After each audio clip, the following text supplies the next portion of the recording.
been brought up amidst the hustle bustle of Delhi, the term planned city always fancied us.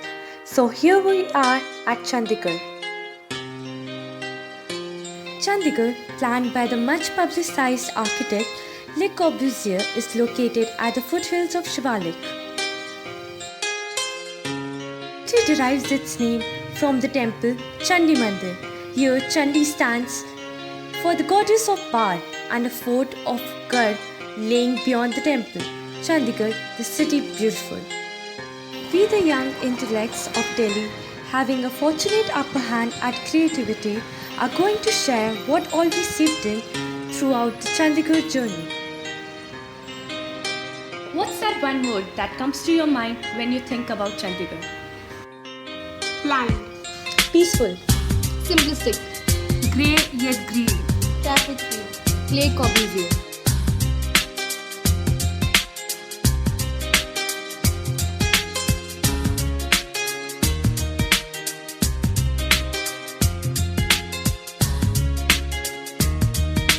The complex is planned such that the rigid symmetry has been avoided and large walkways and great pedestrian plaza provided from one building to another for a scale that massive and the graduate to sink in. Corbusier combined the concepts of the Vitruvian man, the modular ratio and the golden section in order to derive a concept for building a site that is beautiful based on mathematical truths. In the Capitol complex, facades facing the southern side are treated in such a way that diffused light enters through louvers, therefore the building is not affected by harsh sunlight. The building material chosen for the Capitol buildings was concrete, as it was locally available and familiar to local builders and had the raw, brute aesthetic appeal that Corbusier called molten rock of the 20th century. The Haiko. It has a double roof, which looks like an inverted umbrella and is supported by colorful vertical pillars and primary colors splashed across the front facade of the building, forming the entrance, which is a visual treat.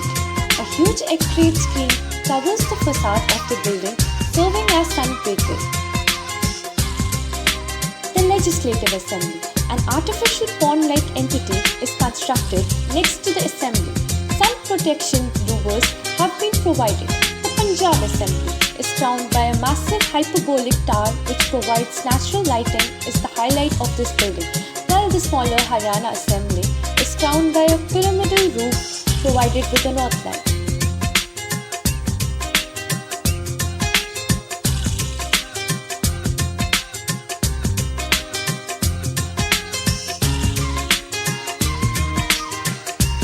Tower of Shadows.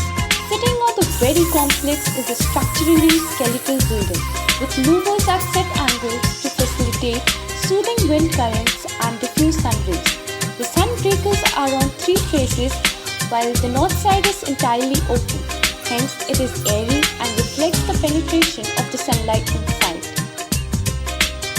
The Open Hand Emblem, the official emblem of Chandigarh.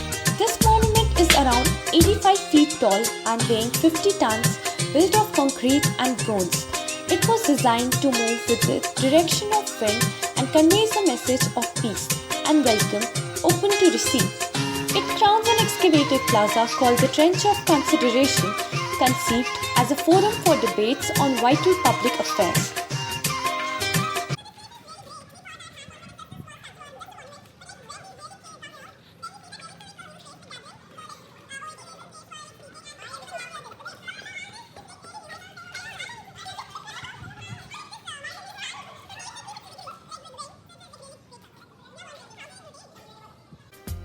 Le Corbusier Center, set up at Old Sector 19 office. This fascinating museum displays documents, sketches and photos of Le Corbusier along with some letters revealing some of the politics at that time. This building is made up of cost-effective materials and methods like reinforced concrete shell of the porch, precast beams of the sloping roof, jute-lac panels for doors and cupboard shutters. Several design elements incorporated to create ample glare-free natural light and to induce natural ventilation. Hence, a standing figure of sustainability and green architecture. The Government Museum and Art Gallery. Set up at Sector 10, the museum is designed to provide architectural harmony in its interior by the use of color as well as by means of structure with spaces flowing into one another that allows long and deep uninterrupted views. The basic plan of the museum building is based on a grid system of columns and beams.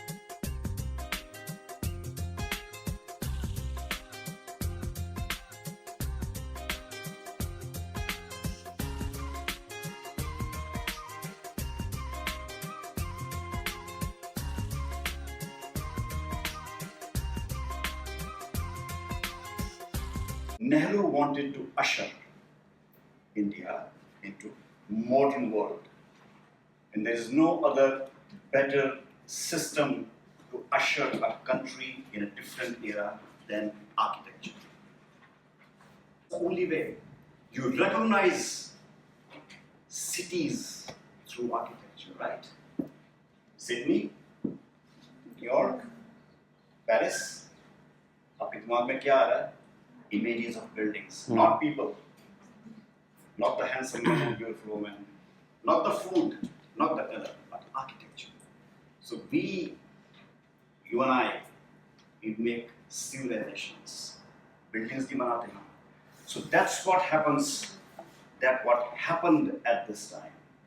इसीलिए इसकी महत्वता है, not because it's a planned city or a new city. No, there is a divine history behind it, and that's why it becomes a very important landmark in the history of Indian architecture. Virasat-e-Khalsa. The building consists of a series of tower-like shafts, cylindrical, square and triangular in shape, that rises out of the sand cliffs, sheathed with hand-chiseled Gwalior sandstone of the same color as the hills. The complex has been conceived as two functionally integrated sets of buildings. The western complex forms the gateway for the town. A 165-meter bridge from the western complex provides pedestrian access to the eastern complex. The Virasat-e-Khalsa Museum, that comprises permanent exhibit galleries on 500 years of Sikh heritage along with museum facilities to rival any world-class museum. A series of reflecting pools create a 7-acre water body between the two complexes. Arcaded walkways and gardens on either side gently cascade towards the serene pools. Public facilities and a cafeteria are located at the base of the bridge overlooking this vista. The finest craftsmanship is being employed to create a complex worthy of Sikh aspirations and traditions. In the future, new facilities may be added to make the Virasat-e-Khalsa the world's foremost comprehensive Sikh heritage center. The museum complex reinterprets recurring themes of Sikh and regional architecture.